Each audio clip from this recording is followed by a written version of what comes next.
Fíjate, con esto que estás diciendo, yo lo veo con las experiencias cercanas a la muerte, ¿no?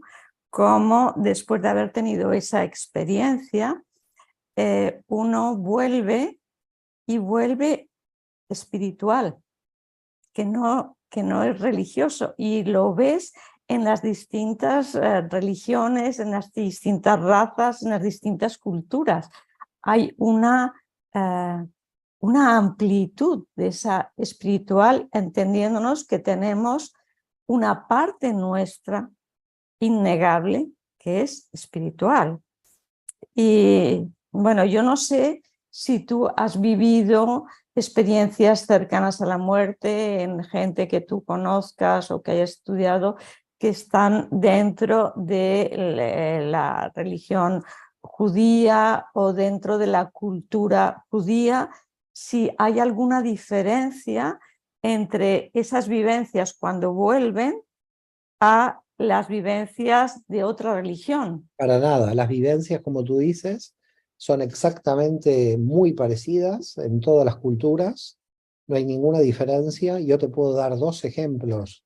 El primer ejemplo es mi padre, que durante años mantuvo, digamos, no en secreto, pero mantuvo como en silencio una experiencia y que resultó ser una experiencia cercana, digamos, bueno, una experiencia de muerte. Él era joven. Él pensó que lo había soñado, pero siempre quedó convencido de que él nunca lo soñó, sino que realmente lo vivió, a esta experiencia. Y sucedió que tenía 25, 26 años, yo ya tenía 1 o 2 años, había sido operado de apendicitis y en un momento él ve que está flotando, él sale como del cuerpo y se ve flotando arriba de la cama de operaciones. Y ven cuando lo están operando, y hay momentos donde él siente que su alma que está flotando arriba de la habitación entra al cuerpo y siente que se aprisiona en el cuerpo y su deseo es salir del cuerpo. Entonces siempre me dijo que si eso es la muerte, la gente no quiere volver al cuerpo, Sí. porque él sintió que lo metían otra vez como en un envase, digamos, a presión. Cada vez esta era la sensación que él manifestaba. Mi padre lo mantuvo esto durante años en secreto, hasta que un día, hablando con mi tío, estamos hablando casi 20 años después de este suceso, en esta operación, mi tío le dice: ¿sabes que cuando salió el médico dijo, casi su hermano se nos va? En un momento tuvo un paro cardíaco. Y él, a mi padre no le dijo nada, a mi tío, como para no asustarlo, y mi padre cargó. Entonces ahí sí fue cuando pudo unir esta experiencia de lo que le había sucedido con ese paro cardíaco. Y siempre mi padre me dice, si eso es la muerte, hay que tener mucha tranquilidad porque es muy bonita.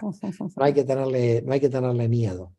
Y luego la segunda, que es una experiencia también increíble, fue hace muchos años, una mujer, fue un caso sonado en Argentina, de la hija de un banquero, donde había estado en coma. Esta mujer entró en coma por un accidente de tránsito, y ya desde el punto de vista médico, los médicos dijeron que no podían hacer nada, que si la desenchufaban ya moría.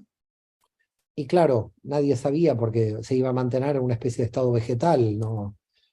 Y a este banquero le dijeron, mire, la única forma que tenemos es llamar a uno de los grandes cabalistas de Israel que vive en Jerusalén, que se llama Isaac Kaduri. Y este banquero dijo, yo, a ver, lo que me pida este hombre, yo voy a pagar porque es mi hija, a mí no me interesa. Y entonces habló o con él o con el secretario. Él ya casi no hablaba porque a los 90 y pico de años entró en un silencio prácticamente total. Y entonces Kaduri le dijo que él piense una cifra, eh, de alguna manera, que estaría dispuesto, digamos, a pagar por la hija, pero que no se la dijera, que solamente pensara una cifra. Y entonces él la pensó, y entonces ahí Kaduri le dijo, bueno, lo que usted pensó se lo tiene que donar a los pobres. Yo no quiero cobrar nada, porque si cobro algo, esto que voy a hacer no va a salir, porque esto tiene que ser totalmente limpio del tema material. Solo lo que usted pensó tiene que tener el compromiso de dárselo a los pobres.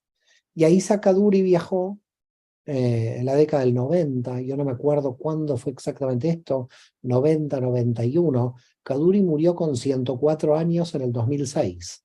Quiere decir que él tuvo que haber viajado con casi 90 y pico de años, en un vuelo de 13 horas. Yo no sé cómo trajeron a este hombre a Buenos Aires. Me acuerdo que la coincidencia fue que a la sinagoga donde lo invitaron, y yo participé del evento, era yo muy joven en ese momento, y lo que sí recuerdo que me impactó, el primer impacto que tuve de Isaac Kaduri, fue que cuando entró a la sinagoga había clérigos, popes ortodoxos, católicos, ortodoxos griegos, gente del mundo islámico. Es decir, en el nivel espiritual que tenía Kaduri ya no era estrictamente dentro del judaísmo, sino que era una persona que estaba venerada por todos los sabios de todas las religiones. Y todos le vinieron a dar su... Y realmente me llamó la atención porque mientras caminaba Kaduri con pasos muy pequeños, tardó mucho en llegar al atrio, la gente se iba como arrodillando, digamos, ante Kaduri. Eso a mí siempre me llamó la atención. Cuando llegó al atrio no habló, hizo una bendición así muy pequeña y después volvió a salir. Lo que cuentan, porque fíjate lo que pasó, yo después de esto no supe nada durante mucho tiempo y al año o a los pocos meses estaba en un cumpleaños y me encuentro con una mujer que estamos hablando ahí, la gente estaba hablando y esta mujer dijo, yo soy la hija del banquero y estaba ahí viva al lado mío. Entonces le pregunté, pero ¿qué pasó aquí? Le digo, perdón, ¿no? Porque claro, todo el mundo la considerábamos nadie. Y bueno, ¿qué pasó? Kaduri entró en silencio. Él pidió entrar durante unas horas, pidió que se apagaran las luces de la habitación, entró con unos libros de un cabalista del Yemen, Shalom Sharabi, que son meditaciones de los nombres de Dios, que son meditaciones muy complejas de los nombres de Dios, y que después, si quieres, te puedo contar una experiencia que tuve con uno de los libros de Sharabi, además, con ese tipo de meditaciones. Y la cuestión es que cuando salió Kaduri, dijo que la desconecten a los 3 días, porque a los 3 días se levantará. Perdona, una vez acabadas las oraciones, él Por estuvo X supuesto, horas.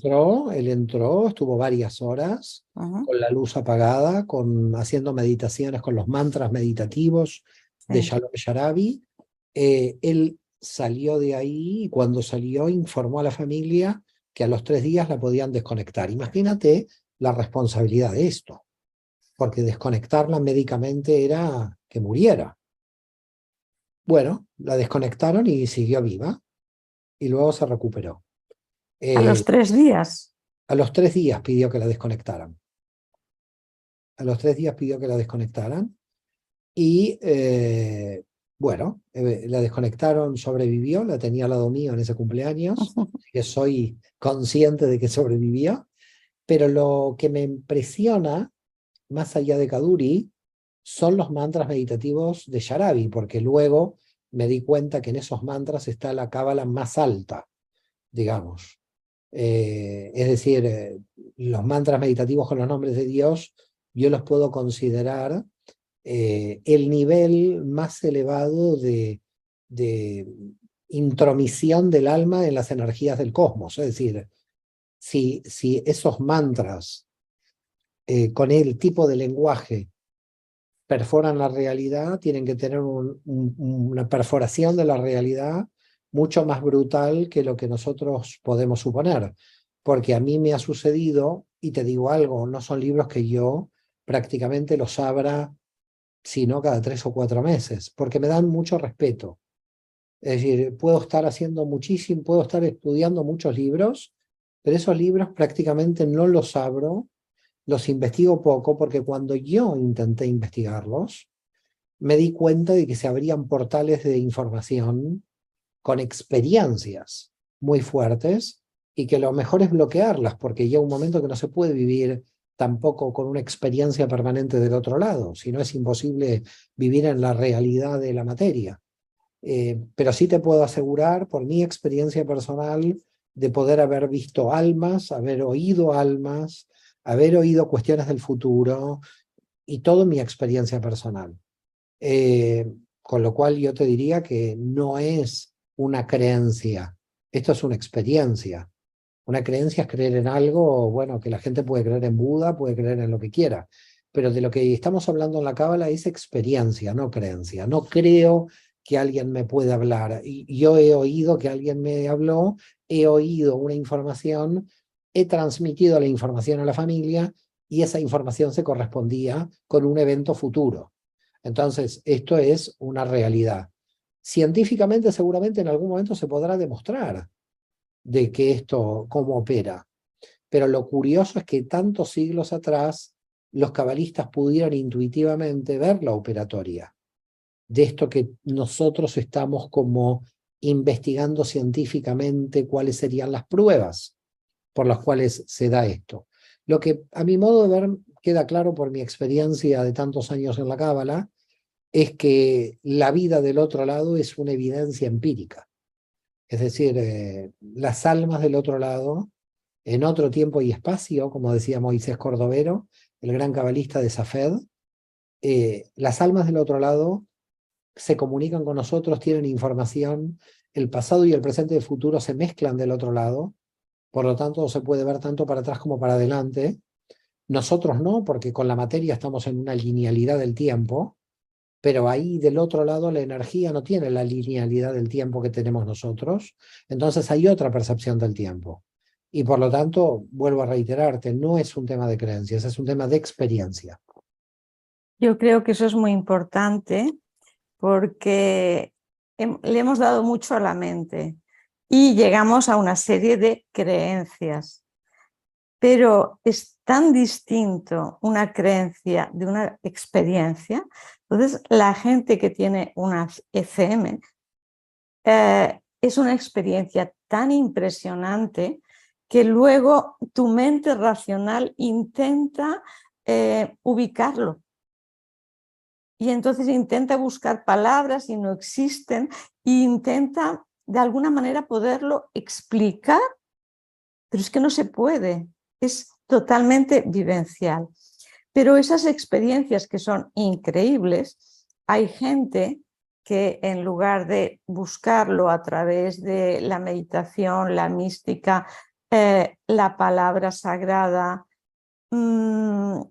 buscan experimentarlo a través de psicodélicos o a través de otros métodos. ¿Qué dirías tú sobre esto? ¿Qué experiencia tienes? ¿O qué es lo que piensas de llegar a esa realidad a través de otros medios que no sean la experiencia personal a través de nada, de ti mismo, ¿no? Mira, cada alma tiene su camino. Es decir, que yo he tenido alumnos que han probado la ayahuasca, han probado el bufo alvarius. El único problema que yo le veo, yo no he probado estas sustancias. En la Cábala hay una tradición que se llama el pan de la vergüenza. El pan de la vergüenza es lo que no has alcanzado por mérito, lo que no has alcanzado por esfuerzo, y que lo puedes alcanzar de una manera mucho más rápida. Es como un atajo, en cierto modo. Los atajos no están mal si después uno no vuelve al camino y entiende ese atajo, cómo le sirve y cómo está integrado. Yo he tenido alumnos que han probado estas sustancias y han tenido una expansión increíble de su nivel de conciencia y les ha hecho muy bien. Y hay alumnos que no pudieron volver, es decir, que se despersonalizaron y que de hecho tuvieron muchas dificultades nuevamente para insertarse en la cuestión material. Entonces, a ver, ¿de qué depende? Yo creo que mi camino, el camino de mi alma, es un camino donde yo prefiero el trabajo hormiga de todos los días, donde encuentro los pequeños éxtasis en lo cotidiano y no necesitar de un químico que me lleve rápidamente a una sensación que luego tengo temor de no integrar. Que puede ser que la integre, yo no digo que no, pero ¿para qué necesito tener con 5 o 6 años entrar en la universidad? Es decir, Si tú me dices, mira, con 5 o 6 años puedes entrar en la universidad, entrar sí, pero no sé si te van a admitir porque tu nivel de conciencia no es el adecuado. Yo creo que el que toma estos psicodélicos y estas sustancias, a veces puede dar un salto que no es un salto demasiado adecuado a los fines de la integración. Yo no critico la sensación y la experiencia, que puede ser una experiencia buena en términos de experiencia de momento, pero una cosa es la experiencia y otra es la integración. El problema no es la iluminación, el problema es bajar la luz, porque luz, dicen los cabalistas, sobra. El problema es cómo tener las gafas suficientes para verla. Entonces, las experiencias son luminosas, totalmente de acuerdo. Casi todas las experiencias son luminosas. El problema es si tú tienes las gafas adecuadas. Y la cábala no es una espiritualidad que busca la luz. La cábala es una espiritualidad que te protege de la luz. La cábala te da gafas y te entrena para ver si la graduación de gafas que vas teniendo hace que tú llegues a ver la luz por completo. Ver la luz por completo sin gafas implica quedar totalmente ciego, y entonces estos saltos que se dan con las sustancias hacen que las personas indudablemente perciban la luz, pero no en todos los casos esta luz puede ser una luz ventajosa si no se integra. No en todos los casos niños de 5 años que entran a la universidad pueden comprenderlo, pero los de 17, 18 ya tienen una comprensión suficiente. Entonces yo en esto soy muy cauto, por lo menos con mi alma. Por supuesto no digo lo que tiene que hacer nadie, porque la cábala no es evangelizadora en el sentido de que yo digo cuál es el camino de ningún modo. Vuelvo a reiterar, cada alma tiene su camino, pero soy muy cauto a que cuando yo subo a un avión quiero tener el paracaídas. Es decir, la cábala no te hace subir al avión. La cábala lo que hace es que comprendas el mecanismo del paracaídas. Entonces, si no hay paracaídas, mi consejo es no subirse al avión. Ahora, hay gente que se sube al avión y puede disfrutar igual el vuelo. Pero el día que falle el avión y no tiene paracaídas, la cosa irá mal. Entonces la mística, yo creo, la cábala es un poco conservadora en este sentido, porque es muy innovadora, muy evolutiva, pero cree mucho en el trabajo diario, en el trabajo personal, en el cambio día a día. De repente tú encuentras personas con experiencias muy luminosas que se desligan de lo ético. Es decir, no hacen un trabajo de refinamiento del alma, alcanzan la iluminación, y a mi modo de ver, lo que se puede filtrar ahí es un ego que utilice las experiencias de la luz para el ego. Entonces hay que tener cuidado con el ego espiritual, que se puede filtrar a partir de una serie de medallas que el ego se quiere poner con la cuestión de la iluminación. Entonces, claro, hay como una especie de competencia de iluminados en el mercado, donde mientras más fenómenos luminosos tienen, parece que están más avanzados. Y luego éticamente tengo mis dudas si hay un refinamiento del alma.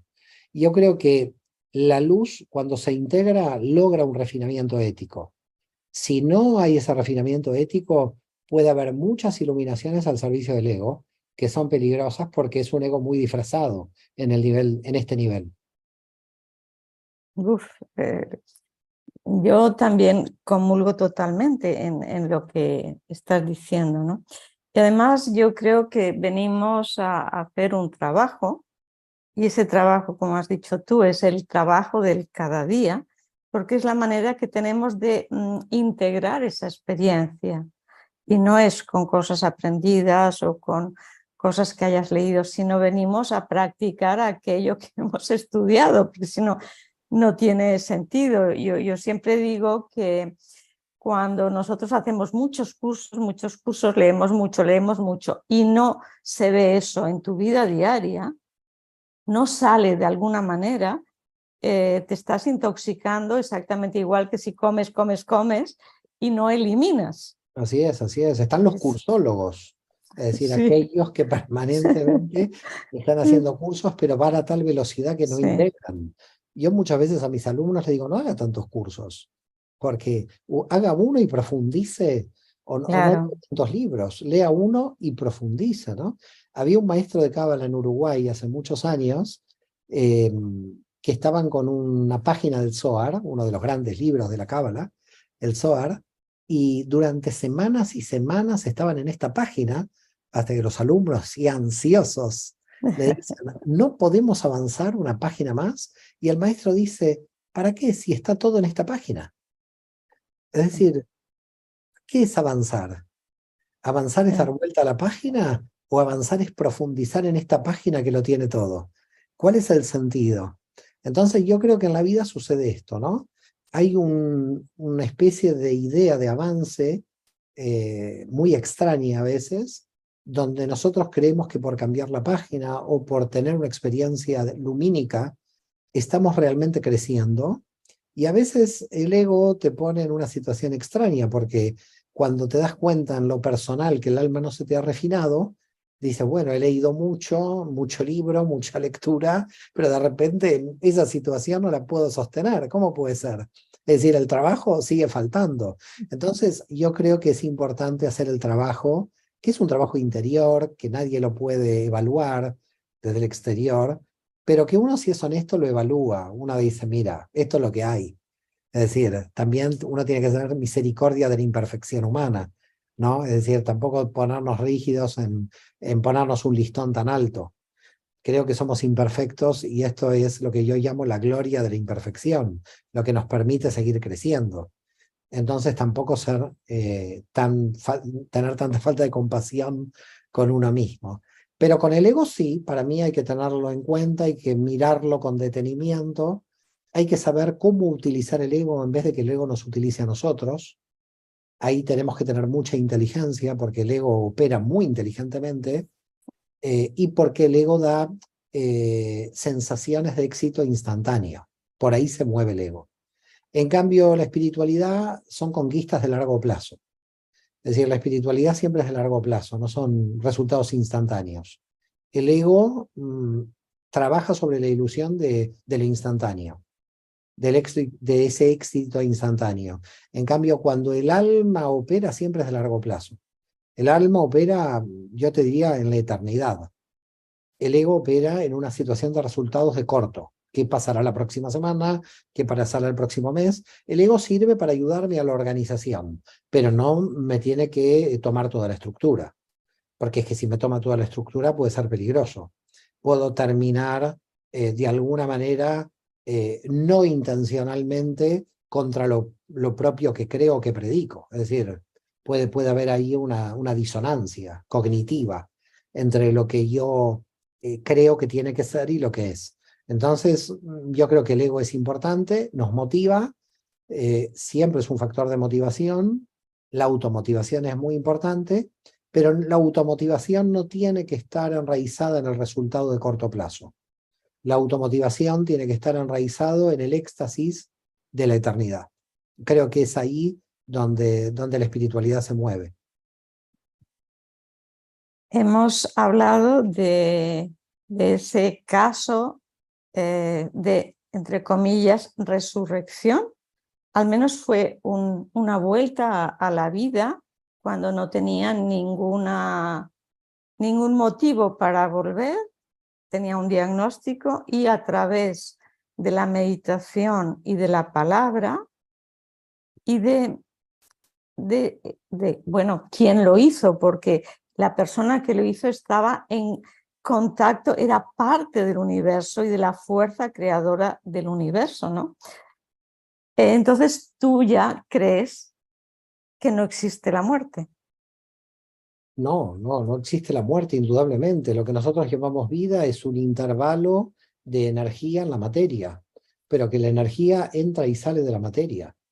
Es decir, la energía entra y sale de la materia. Cuando la energía entra en la materia lo llamamos vida, cuando la energía sale de la materia lo llamamos muerte, pero es la misma energía que va marcando una especie de ondulación entre la materia y el otro lado.